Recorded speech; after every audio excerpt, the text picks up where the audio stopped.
Before anything else, leave a like right now, subscribe to the channel, and turn on notifications, because that makes all the difference in keeping this content reaching you and genuinely strengthens this community that follows Manchester City every single day. If you live City, suffer, celebrate, and want to stay one step ahead of the news, this space is for you. Manchester City fan, the behind-the-scenes picture is starting to take on clear outlines of change, especially when the topic involves young talents, strategic decisions, and a market that, even close to shutting, is still making plenty of noise. And one of the stories that has most shaken things up in this January window involves Oscar Bobb's future directly. The information doing the rounds indicates that Manchester City and Fulham have reached an understanding to complete the transfer of the winger for a fee of around $27 million. It's a move that, when analyzed calmly, reveals far more than just numbers. It reveals context, timing, and, above all, the reality of a player who urgently needs continuity. For Oscar Bobb, this change represents the chance of a genuine fresh start. Leaving the ultra-competitive environment of the Etihad and finding space in a project where he can be a leading figure could be exactly what was missing to unlock his football. At Fulham, under Marco Silva, the expectation is that the player will have a longer run of games, less immediate pressure, and a more suitable environment to rebuild confidence. The weight of this decision grows even more when you look at the international calendar. With the World Cup approaching in the United States, Canada, and Mexico, being on the pitch regularly has stopped being a detail and has become an absolute necessity. To get back on Norway's radar, Bobb knows he needs to play, deliver performances, and above all, stay fit. And that's precisely where things started to fall apart at Manchester City.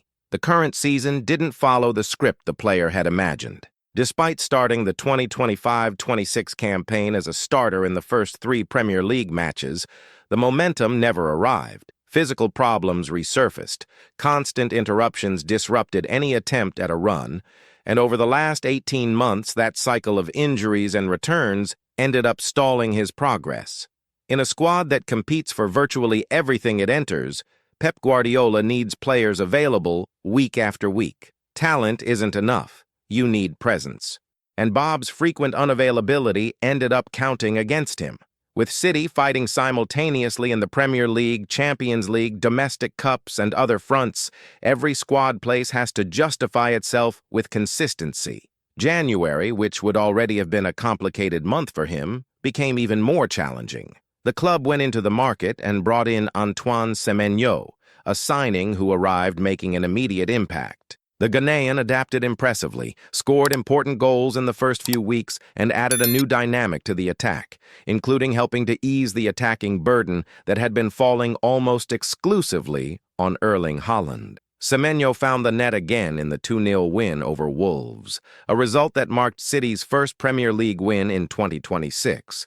In that same match, Omar Marmoush also got on the scoresheet, netting his first league goal since returning from the Africa Cup of Nations. That scenario made the increase in competition out wide even clearer. With more options available, all in good form, and delivering immediate output, space for Oscar Bobb naturally shrank. Even when he was available, the chances of minutes were becoming scarcer and scarcer. In that context, the idea of leaving started to be seen not as failure, but as a logical solution for everyone involved. According to information published by specialist outlets, the agreement between Manchester City and Fulham isn't limited to the fixed fee. City protected itself intelligently, securing a 20% sell-on clause and also the right to match any future offer that comes in. Even without a direct buyback option, these mechanisms show the club still sees potential in the player. On the other side, Marco Silva played a decisive role in pushing the deal forward. The Portuguese coach pressed internally, showing conviction that Bobb has qualities that can be maximized with a run of games and a more favorable physical context. The bet is clear: fewer interruptions, more minutes, and renewed confidence. For Manchester City supporters, there's always a bittersweet feeling when another academy player leaves the club, especially someone who came so close to establishing himself. Oscar Bobb now joins a growing list of young players who have had to seek space elsewhere to take the next step in their careers. At the same time, the club continues with a very clearly defined plan. With reinforcements already arriving for both the attacking and defensive areas, the tendency is not to make further signings in this final stretch of the window. The board's focus shifts to managing exits, finding a suitable loan destination for Calvin Phillips, and assessing potential negotiations involving names like Stefan Ortega. That leaves a clear question hanging in the air for anyone who follows City closely. Was selling Oscar Bobb for that fee the right decision for the club's present and future? Picking up from what was left hanging, Manchester City's behind-the-scenes activity didn't stop after progress on the Oscar Bobb case.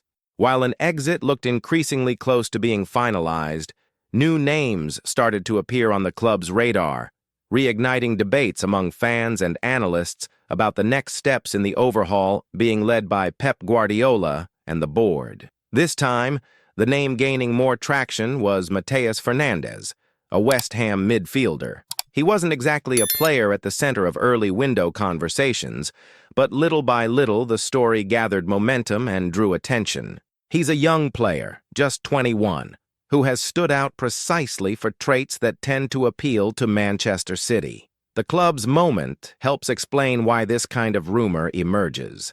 January has already been intense for City, with significant arrivals that have increased internal competition. Antoine Semenyo came in to add more aggression and immediate impact in attack, while Mark Guéhi strengthened the defensive setup, offering solidity, game intelligence, and more rotation options in a long, draining season. Even with those reinforcements, City remain in multiple battles and still face meaningful challenges. Since Hugo Viana took over as director of football in 2025, it became clear the club adopted an even more active and strategic approach to the market, not only thinking about now, but also anticipating future scenarios. That explains why, even mid-season, the recruitment department stays alert to opportunities that may arise. On the pitch, recent signs have been encouraging. The solid win against Wolves not only ended an awkward run in the league, but also coincided with an important Arsenal slip at home against Manchester United. That reduced the gap to the Premier League lead to just 4 points, putting Manchester City firmly back into the title race. This new context changes the reading of the entire season.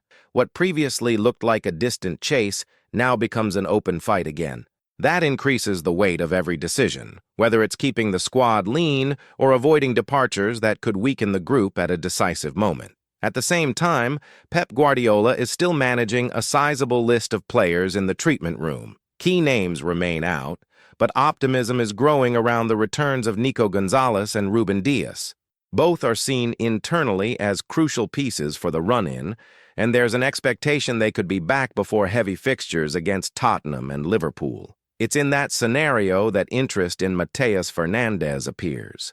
According to information published by international outlets, both Manchester City and Manchester United are monitoring the player's situation. The detail that stands out is the existence of a release clause linked to a potential West Ham relegation, with the club in a delicate position in the table. Exact figures haven't been made public, but it's believed the London club would be open to negotiating if the sporting situation worsens. From a technical point of view, Fernandez fits almost naturally into the profile City look for. He's comfortable on the ball, stays calm under pressure, reads spaces well, and has above-average technical quality. On top of that, his versatility works in his favor. He can play in more than one midfield role and, in specific situations, even help in other zones of the pitch, something Guardiola values highly. Even so, an immediate move in January is seen as unlikely. City don't look rushed and understand the moment calls for more internal organization than new arrivals.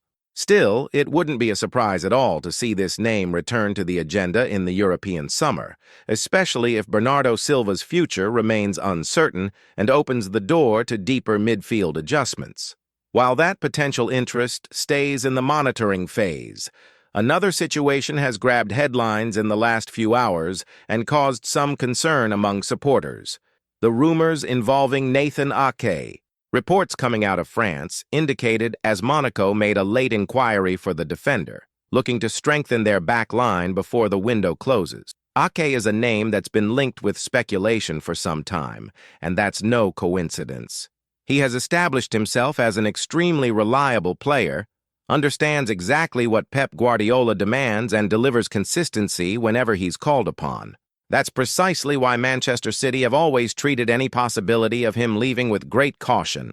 The club's policy is clear when it comes to defenders mid-season. Unless a completely unrealistic offer arrives, the idea is not to weaken the squad while major trophies are still there to be fought for. And even with strong competition in the position, Ake remains an important piece within the group. Right now, he's competing for space with Ruben Dias, Joško Gvardiol, John Stones, Abdulkadir Kusanov, and now also Mark Guehi, as well as young players starting to emerge as options. That scenario led some to speculate Ake could consider a move in search of more minutes, particularly with the 2026 World Cup rapidly approaching. At the start of the window, figures between 30 million and 35 million were floated as a possible range City might listen to, but that never went beyond speculation.